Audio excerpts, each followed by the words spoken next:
अस्सलाम बच्चों, आज हम स्टार्ट करेंगे मास of substance depositing during electrolysis. ये जो हम मेटल की एक लेयर दूसरी मेटल के ऊपर चढ़ाते हैं, ये जो इलेक्ट्रोप्लेटिंग करते हैं, ये जो इलेक्ट्रोलाइसिस वाला प्रोसेस है, ये वाला प्रोसेस इसमें कितना मास जो है किसी भी सब्सटेंस का डिपॉजिट होता है, तो वो हम इधर पढ़ेंगे। तो ये जो सबसे पहले साइंटिस्ट था बताने वाला वो माइकल फैराडे था। हमारे जो 10.4 वाली एक एग्जाम्पल पढ़ी है पहले टॉपिक में, वो आप देख लें। वो ये पूछा गया है, वहाँ पे क्वेश्चन है कि कितने आयंस जो हैं वो कन्वर्ट हुए हैं इस प्रोसेस में। ये देखें, हमारे पास आपने इलेक्ट्रोलिसिस वाला प्रोसेस पढ़ा होगा, आपने सेल भी देखा होगा, उसमें एक एनोड होता है एक कैथोड होता है। अब एग्जांपल है, उसमें क्यूप्रेस ब्रोमाइड दिया गया है, CuBr2 का सोल्यूशन दिया गया है, इसको इसके अंदर डाला गया है सोल्यूशन के अंदर। तो वो जो आयंस है Cu पॉजिटिव और Br नेगेटिव अलग हो गए हैं। तो ये प्रोसेस है क्यूप्रेस ब्रोमाइड। ये जब इसमें से इलेक्ट्रोलिसिस की गई है तो Cu2 पॉजिटिव अलग, Br नेगेटिव अलग। तो ये जो Cu2 पॉजिटिव है ये कहाँ पे जाएंगे, कहाँ पे डिपॉजिट करेंगे। आप यहाँ पे देखिए, इसके पास 2 इलेक्ट्रॉन चाहिए, इसको कमी है, तो ये 2 इलेक्ट्रॉन लेंगे। आपको पता है ये कैथोड वाला जो हमारे पास रीजन है, यहाँ पे जाते हैं इलेक्ट्रॉन लेने, तो ये कैथोड की तरफ मूव करेगा और कॉपर में कन्वर्ट हो जाएगा। तो यहाँ पे कॉपर की जो डिपॉजिट होना शुरू हो जाएगी। तो ये जो Br नेगेटिव है ये कहाँ जाएगा, ये अपने ऑक्सीडेशन करेगा एनोड वाले रीजन पे, ये अपने इलेक्ट्रॉन को लूज़ करेगा। तो ये जो Br नेगेटिव है ये Br2 में ब्रोमीन, लिक्विड ब्रोमीन में ये कन्वर्ट हो जाएगा, अपने 2 इलेक्ट्रॉन लॉस करेगा और वही 2 इलेक्ट्रॉन कॉपर लेता है कैथोड के ऊपर। ये जो ब्रोमीन है ये नोड के ऊपर ऑक्सीडेशन करती है, ये नोड के ऊपर ऑक्सीडेशन वाला प्रोसेस होता है। और ये जो कॉपर अपने इलेक्ट्रॉन लेगी ये कैथोड के ऊपर लेगी। तो ये प्रोसेस होता है जब हम इलेक्ट्रिसिटी यहाँ से पास करते हैं, तो ये इलेक्ट्रोलिसिस वाला प्रोसेस होता है। यहाँ पे आपकी एग्जाम्पल 10.4 कंप्लीट हो गई है। जो इलेक्ट्रोलिसिस वाला प्रोसेस है, आपको पता है इसमें आयंस बनते हैं, पॉजिटिव आयंस और नेगेटिव आयंस। पॉजिटिव आयंस अलग हो जाते हैं, नेगेटिव आयंस अलग हो जाते हैं, क्योंकि ये आयनाइजेशन इस प्रोसेस में होती है। तो एनोड वाला जो पॉजिटिव वाला रीजन है और कैथोड वाला नेगेटिव वाला रीजन है, यहाँ पे आके पॉजिटिव आयंस जमा होना शुरू हो जाते हैं और अपने इलेक्ट्रॉन लेंगे, यहाँ पे रिडक्शन होगी और यहाँ पे ऑक्सीडेशन होगी, यहाँ पे लॉस ऑफ इलेक्ट्रॉन होगा। ये तो आपको जानते हैं, ये आपको पता है। ये जो हमारा टॉपिक है मास of substance depositing during electrolysis. Mass of substance जो कि डिपॉजिट होता है, जो कि प्रोड्यूस होता है इलेक्ट्रोड के ऊपर during electrolysis, is proportional to time, constant electric current pass and strength of current. ये जो मास ऑफ डिपॉजिट हो रहा है हमारा इलेक्ट्रोलिसिस वाले प्रोसेस में इलेक्ट्रोड के ऊपर, वो डिपेंड होता है, वो प्रोपोर्शनल होता है टाइम के कांस्टेंट इलेक्ट्रिक करंट के। यानी मुसलसल आपने करंट जारी रखना है, यानी जो हमारा मास है वो डायरेक्टली प्रोपोर्शनल है टाइम के और करंट कांस्टेंट के। ये जो मास डिपॉजिट हो रहा है इसका डायरेक्ट रिलेशन है, ये डिपेंड करता है टाइम पे, इसका डायरेक्ट रिलेशन है और करंट के ऊपर भी। अब जितना करंट मिल रहा है वो कांस्टेंट मिल रहा है, मुसलसल मिल रहा है, फॉर एग्जांपल 2 एम्पेयर का मिल रहा है या 3 एम्पेयर का, तो वो ही मिलना चाहिए उसे। करंट मिल रहा है टाइम पे और साथ में मास जो है वो किस पे डिपेंड कर रहा है, टाइम पे और करंट की स्ट्रेंथ पे, और करंट होना चाहिए कांस्टेंट। मैथमेटिकली कैसे लिखेंगे, मैथमेटिकली लिखेंगे Q is equal to I multiply by T।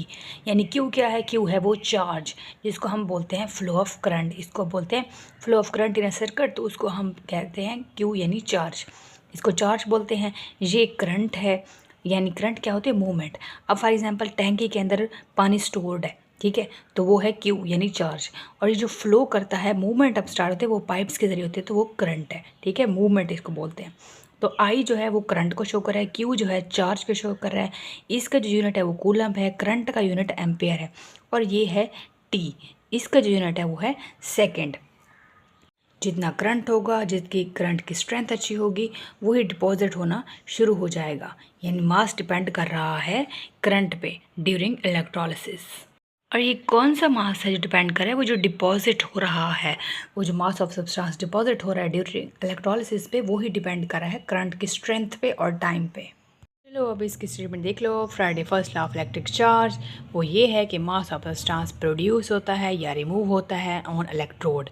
वो जो मास ऑफ सब्सटेंस है प्रोड्यूस और remove on electrode during electrolysis is proportional to quantity of electricity. वो जो मास ऑफ सब्सटेंस है प्रोड्यूस हो रहा है, रिमूव हो रहा है, या प्रोड्यूस होगा या रिमूव होगा इलेक्ट्रोड के ऊपर ड्यूरिंग इलेक्ट्रोलिसिस वाले प्रोसेस में, वो डायरेक्टली प्रोपोर्शनल है इलेक्ट्रिसिटी के। इन कूलम विच पास थ्रू इलेक्ट्रोलाइट, जो कि उस सोल्यूशन उस इलेक्ट्रोलाइट से करंट पास हो रहा है, वो मास ऑफ सब्सटेंस जो है वो डायरेक्टली प्रोपोर्शनल होता है उस इलेक्ट्रिक करंट के जो इलेक्ट्रोलाइट से पास हो रहा है। यहाँ पे इसको हम इस तरह लिख लेते हैं, मास डायरेक्टली प्रोपोर्शनल फिर होता है टोटल चार्ज के। ये जो हमने कहा है मास डायरेक्टली प्रोपोर्शनल टोटल चार्ज के, तो ये जो चार्ज है इसको एक्सप्रेस करेंगे हम फैराडे से, क्योंकि फैराडे ने दिया था ये ला, तो इस वजह से इसने अपने नाम से दिया है, इसको एक्सप्रेस करेंगे। इसका जो यूनिट है वो चार्ज का यूनिट आ गया फैराडे, इसका सिंबल F है। और फैराडे है क्या? यूनिट ऑफ इलेक्ट्रिक चार्ज है। मोस्ट इंपॉर्टेंट शॉर्ट क्वेश्चन आ सकता है, व्हाट इज़ फैराडे या define Faraday? The charge carried by 1 mole of electron, 1 mole of electron के ऊपर जो चार्ज है वो उसको फैराडे कहते हैं, या 1 mole of single charge ion उसको भी फैराडे कहते हैं। वैल्यू जो है 1 फैराडे की वो है 96,500 कूलम मोल पर 1। वैल्यू कैसे आई हमारे पास? आपको पता है कि चार्ज ऑन 1 इलेक्ट्रॉन के ऊपर होता है 1.6 मल्टीप्लाई बाय 10⁻⁻19 कूलम। तो 1 मोल के ऊपर कितना होगा? इसी वैल्यू को हम मल्टीप्लाई करेंगे एवोगाड्रो नंबर के साथ, तो हमारे पास वैल्यू आ जाएगी 96,500 कूलम पर मोल। यानी 1 मोल के ऊपर जो चार्ज है वो है 96,500 कूलम पर मोल। इसका यूज़ देखते हैं। इलेक्ट्रोलिसिस हम करा रहे हैं सिल्वर नाइट्रेट की, GnO3 की। तो अब हम ये देखते हैं कि कितना चार्ज यूज़ होगा। तो अब ये Ag+1 है, तो इसे एक ही इलेक्ट्रॉन चाहिए। जब इसे एक इलेक्ट्रॉन मिल जाएगा तो यहाँ पे ये सिल्वर में कन्वर्ट हो जाएगा Ag में। तो ये जो 1 मोल है, अब इसमें कितना चार्ज यूज़ हुआ है, कितने फैराडे यूज़ हुए, तो 1 मोल यूज़ हुआ है। तो इसका मतलब है 96,500 चार्ज पर मोल इसमें यूज़ हुआ है। बस 2 वाला आ गया है, electrolysis of copper 2 sulphate. Cu2 positive है हमारे पास, तो इसमें 2 मोल चाहिए हमें, 2 इलेक्ट्रॉन यहाँ पे यूज़ होंगे, 2 फैराडे यूज़ होंगे, तो ये कॉपर में कन्वर्ट हो जाएगा। ये डिपॉजिट फिर होना शुरू हो जाएगा कैथोड पे जब ये इलेक्ट्रॉन ले लेगा। तो यहाँ पे देखें तो 2 को मल्टीप्लाई करेंगे 96,500 चार्ज पर मोल से, तो हमारे पास वैल्यू आ जाएगी। तो 2 मोल के लिए हमारे पास हम इसको 2 फैराडे यूज़ होंगे, तो यानी कि 2 को हम मल्टीप्लाई करेंगे 1 फैराडे की वैल्यू से, जो कि है 96,500 चार्ज पर मोल। 3 भी है जहाँ पे 3 फैराडे यूज़ हुए हैं। तो यहाँ पे देखिए हमारे पास एल्यूमिनियम ऑक्साइड वाला है, इसको 3 ही चाहिए होते हैं। ये 3 इलेक्ट्रॉन लेगा, तो ये इसका मतलब है यहाँ पे कितना चार्ज यूज़ हुआ है, तो यहाँ पे 3 फैराडे यूज़ हुए हैं। ये हमें कैसे पता चलेगा कितना चार्ज है, कितने फैराडे चाहिए? तो हमें पता चल जाएगा कितने चाहिए इलेक्ट्रॉन्स। अब कैसे पता चलेगा नंबर ऑफ फैराडे, हमें कैसे पता चलेगा कितने चाहिए? अब यहाँ पे एल्यूमिनियम के पास 3 है प्लस 3 है, तो इसे 3 फैराडे चाहिए। अब पीछे कॉपर के थे 2 + 2 थे, तो उसे 2 फैराडे चाहिए। अब ऊपर पीछे सिल्वर का देखा है तो उसे 1 चाहिए था 1 फैराडे। तो इस तरह नंबर ऑफ़ इलेक्ट्रॉन्स की गेन या लॉस के ऊपर ये डिपेंड करता है कि हमें कितने फैराडे चाहिए यूजेज के लिए। नेक्स्ट हमारे पास सैम्पल प्रॉब्लम है 10.9। देखें तो amount of substance produce during electrolysis. हमारे पास सैम्पल प्रॉब्लम है 10.5। हमारे पास है लेड ब्रोमाइड जिसका रिलेटिव एटॉमिक मास है 207। हमने लेड ब्रोमाइड लिया है इस सोल्यूशन में, ठीक है।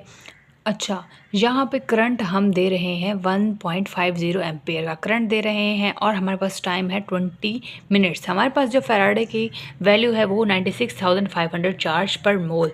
तो इलेक्ट्रोलिसिस का फर्स्ट स्टेप होता है एनाइजेशन। लेड ब्रोमाइड जो है वो टूट रहा है आइंस में, Pb2 पॉजिटिव और 2Br नेगेटिव। ये जो P2 पॉजिटिव है लेड 2 पॉजिटिव, इसका मतलब है 2 इलेक्ट्रॉन इसे चाहिए, 2 मोल ऑफ इलेक्ट्रॉन इसे चाहिए, तो तब ये लेड में कन्वर्ट होगा और जाके डिपॉजिट होना शुरू हो जाएगा कैथोड पे। अच्छा, इलेक्ट्रिक करंट हमें चाहिए 2 फैराडे, तो 2 को मल्टीप्लाई करेंगे, हमारे पास फैराडे की वैल्यू है। जब आएगा आंसर तो वो होगा 1,93,000 चार्ज हमारे पास यानी चाहिए। Q हमें पता है कि Q = I × T। हमारे पास जो I की वैल्यू है वो है 1.50, हम यहाँ पे लिख देंगे। हमारे पास जो टाइम है वो है 20, तो 20 को मल्टीप्लाई करेंगे 60 से, ये 60 सेकंड है, तो हमारे पास आएगा 1800 चार्ज, जो कि 1800 चार्ज हमें चाहिए 2 मोल्स के लिए। अब हमारे पास है जो चार्ज है वो है 1,93,000 चार्ज कूलम। तो अगर ये हो तो हमारे पास इसका मतलब है 207 लेड डिपॉजिट हो गया है। अगर हम ये 1 मोल के लिए करें तो 207 को हम डिवाइड करेंगे 1,93,000 चार्ज पे, और अगर हम 1800 के लिए चार्ज के लिए कर रहे हैं तो हमें 207 को डिवाइड करेंगे सेम वही 1,93,000 पे, और डिवाइड करेंगे मल्टीप्लाई करेंगे 1800 से, तो जो हमारे पास आंसर आएगा वो होगा 1.93 ग्राम डिपॉजिट पे। तो यहाँ तक कोई मिस्टेक ज़रूर पूछिएगा। वीडियो अच्छी लगे तो लाइक कमेंट शेयर ज़रूर कर दे, चैनल को जरूर सब्सक्राइब कर दे। थैंक यू सो मच, अल्लाह हाफिज़।